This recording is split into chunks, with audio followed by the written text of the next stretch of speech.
File 3, Listening 1. Picture a scientist in your head. A scientist at work. Have you done it? Now, and be honest with yourself here. Was the scientist a man or a woman?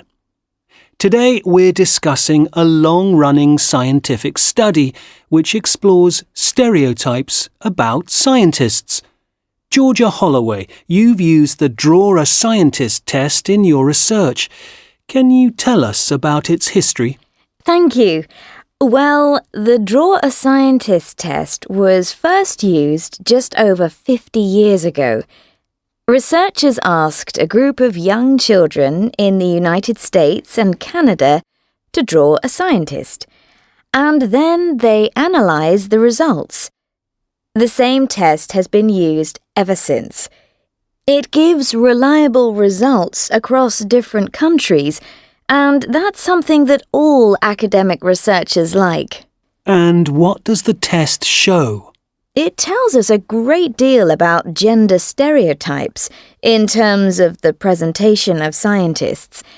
In that earliest study, just 0.96% of the children drew a female scientist.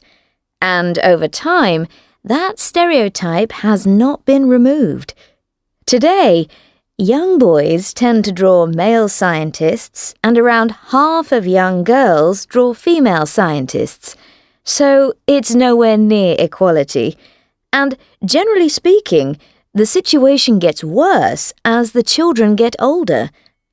By the time the children are 16, only 25% of girls draw a female scientist.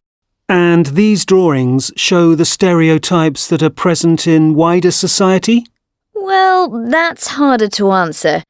Across the decades and across the world, the same items are drawn over and over again. In America, in Singapore, in Turkey, the stereotype of a scientist is an older man wearing a lab coat, working in a laboratory with lots of bottles and equipment around him.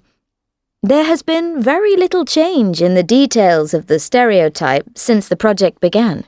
So, can we see the influence of the media here? Oh, definitely.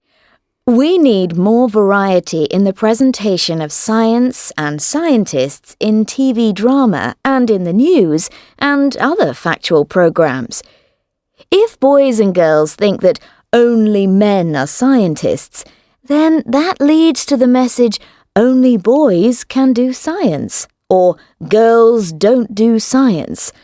And that affects educational and professional choices. Thank you, Georgia. It's been fascinating talking to you. And in our next episode, we will be exploring ways to encourage all children to continue studying mathematics at school.